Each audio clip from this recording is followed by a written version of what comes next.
প্রতি বছর শীতকালে সুন্দরবনের রয়্যাল বেঙ্গল টাইগার দর্শন করা এবং সুন্দরবনের অপরূপ দৃশ্য উপভোগ করার জন্য ম্যানগ্রোভ বাদাবনে ভিড় জমায় কয়েক হাজার পর্যটকেরা। রাজ্য থেকে শুরু করে দেশের বিভিন্ন জায়গা থেকে পর্যটকেরা সুন্দরবনের অপরূপ দৃশ্য উপভোগ করার জন্য বারবার ছুটে আসেন সুন্দরবনে। সুন্দরবনে ঘুরতে আসা পর্যটকদের সচরাচর দর্শন দেয় না দক্ষিণ রায়।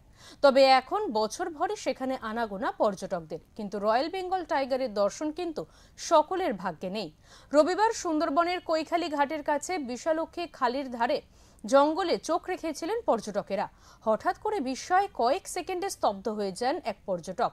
ওই বোটে ছিলেন প্রায় 20 জন পর্যটক। শুক্রবার তারা সুন্দরবনের উদ্দেশ্যে রওনা দিয়েছিলেন। রবিবার তারা বাড়ি ফেরার সময় বাঘ দেখতে পান। অধিকাংশই এই মুহূর্তটি ক্যামেরা বন্দী করেছেন।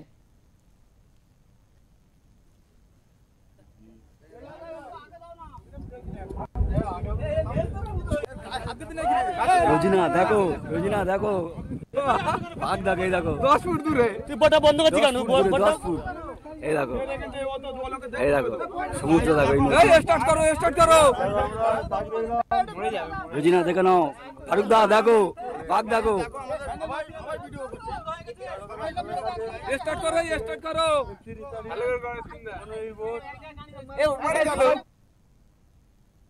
সুন্দরবনের বোট মালিকদের একাংশের কথায় শীত আসার সঙ্গে সঙ্গে পর্যটকদের সংখ্যা বেড়ে যায় প্রতি বছরই, কিন্তু বাঘের দেখা পাওয়ার খবরে আলাদা করে পর্যটকেরা আকর্ষিত হবেন বলেই মনে করা হচ্ছে।